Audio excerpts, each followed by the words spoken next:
Have you ever really stopped to think about the most powerful tool you possess for shaping your life? Is it, something external? Or could it actually be deep within you? Exactly. And it's kind of the reason some people just seem to, effortlessly manifest success, health, happiness, all of it. While others, yeah, they give it their all, but just keep hitting roadblocks. It seems so unfair sometimes. Totally. So today we're taking that deep dive into this very force, the incredible, often kind of overlooked realm of your subconscious mind. That's right. And our mission here really is to pull back the curtain on this amazing inner power. We want to reveal the basic principles, how it actually shapes your destiny. And crucially, how you can start understanding it and maybe even directing it a bit more consciously. Exactly. So to get our heads around this, let's use that classic analogy. It really helps make it Oh, clear. it's a ship one. I love that one. Yeah. So imagine your conscious mind is the captain of this huge ship. Up on the bridge, looking at chunks, making the big decisions, right? Where to go, how to navigate. Makes sense. The thinking part. Right. But then down below, kind of out of sight, in the engine room, that's your subconscious mind, the engineers. Okay. And these engineers, they were just diligently, faithfully carrying out every single order the captain gives.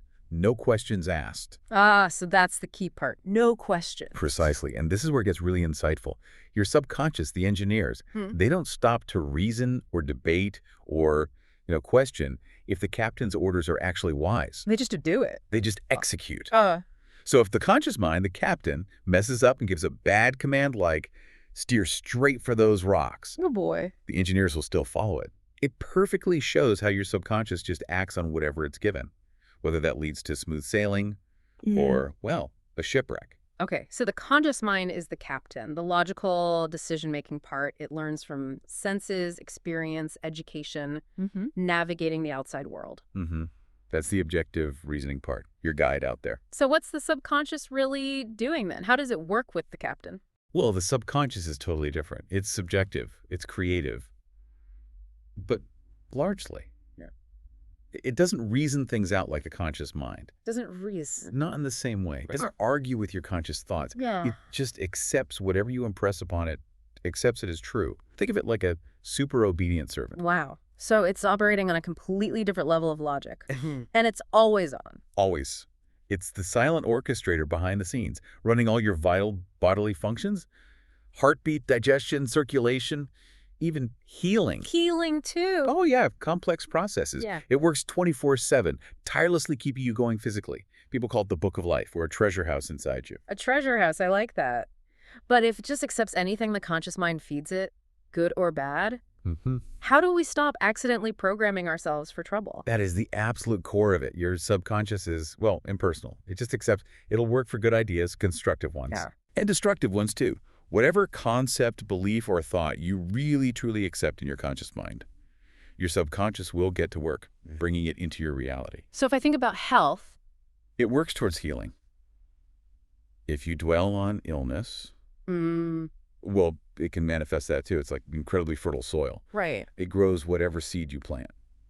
Beautiful flower or, a stubborn weed. Doesn't care which. So this idea, as within, so without, it's literally saying our inner world creates our outer one. How does that play out day to day? It means exactly that. Whatever gets deeply impressed in your subconscious mind, it will be expressed in your external life. Yeah. Your conditions, your experiences, the events you run into. Everything. Pretty much. Your persistent thoughts, the mental pictures you hold, they become the actual blueprint for your reality. It's not just like a nice saying, it's your operating system. Okay, mind blown a little. If our thoughts are the blueprint, how do we make sure we're drawing up good plans? How do we actively tap into this power for, positive stuff? Okay, so a fundamental piece here is getting the power of belief and suggestion. Your subconscious is incredibly responsive to suggestion. Suggestion. Yeah. Hypnosis. Well, that's one dramatic example, yeah.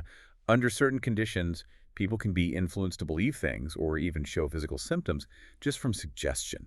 It really highlights how suggestible it is, how much it accepts what it's told is true.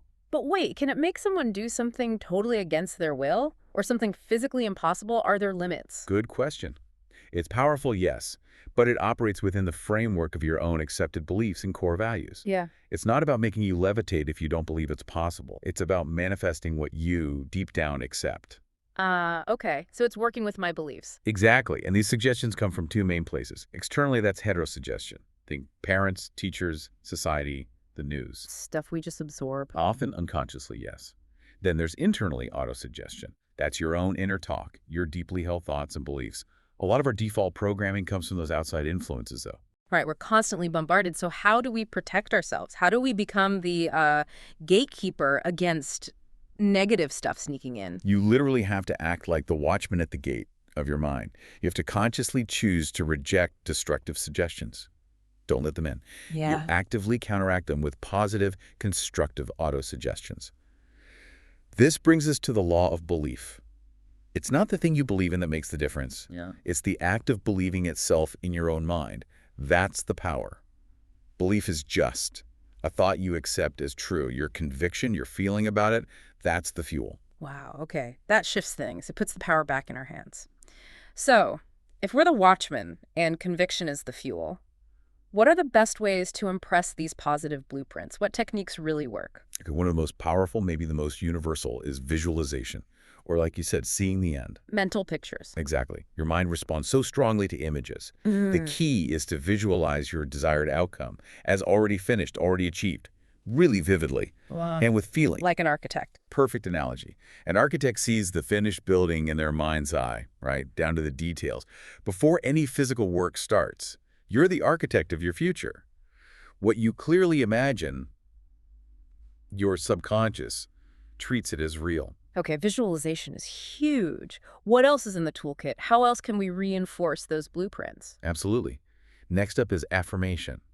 This is about consistently repeating constructive, positive statements. Like mantras. Sort of, yeah.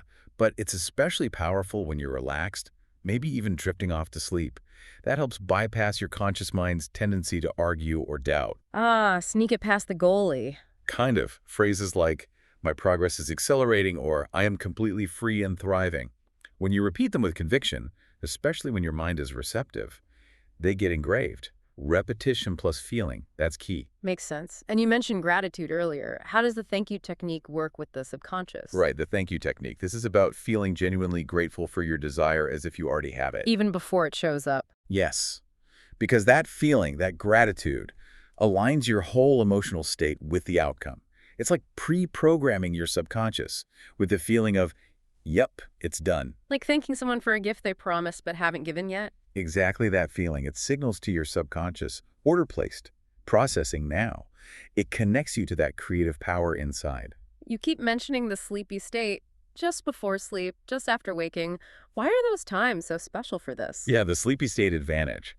It's simply when your subconscious is most receptive. Your conscious mind, the critical gatekeeper, is kind of offline, or at least drowsy, Less resistant. way less resistant. So it's the prime time to impress your desires directly, without your conscious mind interfering or arguing. It's a direct access window. Answers or ideas might even pop up in dreams then, or as strong feelings. Okay, so we've got these techniques, but what about things to avoid? Any common mistakes people make? Oh, definitely. A big one, and it sounds weird, is the law of reversed effort. Reversed effort. Yeah. It means that sometimes trying too hard mentally, forcing it, straining, actually leads to the opposite of what you want. How does that work? It happens when your conscious desire, say, for success, clashes with a really strong subconscious fear or imagination, say, of failure. Like trying to force yourself to remember something in an exam. The harder you try. The blanker your mind goes. Exactly. Imagination, especially fueled by fear, often wins over willpower in those cases. The key isn't force, it's effortless acceptance. Relaxation, letting the subconscious do its work without you fighting it. Okay, that's crucial. Let go of the struggle. So we have these powerful tools. How do we apply them to everyday stuff like solving problems? We all have those. For sure. Your subconscious is like this vast, untapped database of, well, almost infinite intelligence. It holds solutions your conscious mind might completely miss. Really? Yeah, think about history. Scientists getting breakthroughs. The benzene ring structure came in a dream, apparently. Yeah. Dr. Banting got the idea for insulin after puzzling over it and basically handing the problem over to his deeper mind before sleep. So you can kind of delegate problems to it. In a way, yes. By focusing on the problem, gathering info consciously, and then turning it over with faith that an answer will come, your subconscious can connect dots in amazing ways. Wow. Okay, what about health? Physical well-being. Can it really help with healing? Absolutely. Remember, your subconscious is the master builder of your body. It has the blueprint for perfect health and knows how to heal.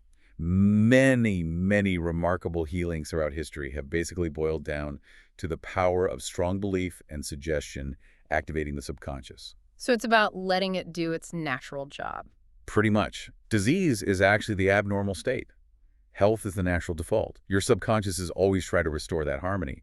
Your thoughts provide the instructions for that constant rebuilding process. Okay, problem solving, healing, fundamental stuff. What about bigger aspirations? Can this power actually help attract things like, say, wealth or finding the right partner? Yes. Let's take wealth. True abundance starts in the mind. It's about ideas, mindset. If you're constantly condemning money or thinking and saying, I can't afford it, you're actually programming lack into your subconscious. Creating your own limitations. Exactly. Instead, you need to consciously cultivate thoughts of prosperity, feel abundant, even genuinely rejoice when others succeed that signals abundance is possible and welcome. Your subconscious takes you at your word, remember, so choose those words carefully. And for relationships, same idea. Similar principle, yes. If you want to attract an ideal companion, you need to impress the qualities you desire onto your subconscious. Visualize it. Feel the reality of that harmonious relationship now. And then the subconscious. The subconscious intelligence works through its own ways, its own vast network, to open paths and connections, often in ways you couldn't consciously figure out. It leads you.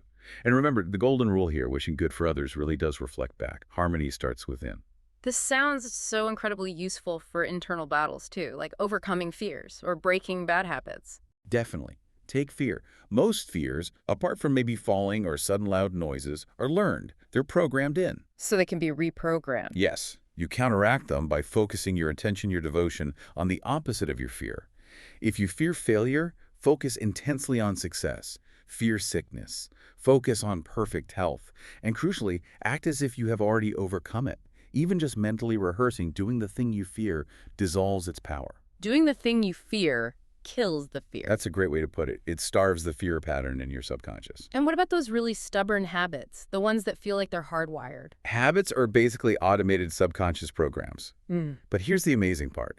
If you have a really strong, genuine desire to change destructive habit, just wanting it intensely, that desire alone means you're already like 51% healed. Just the desire. That strong desire creates powerful momentum. Then you couple that with consistently feeding your subconscious new positive ideas, affirming the new behavior you want. Your subconscious is actually very receptive to forming new habits through repetition, even replacing old beep ones. Freedom is totally possible. And that's really hopeful.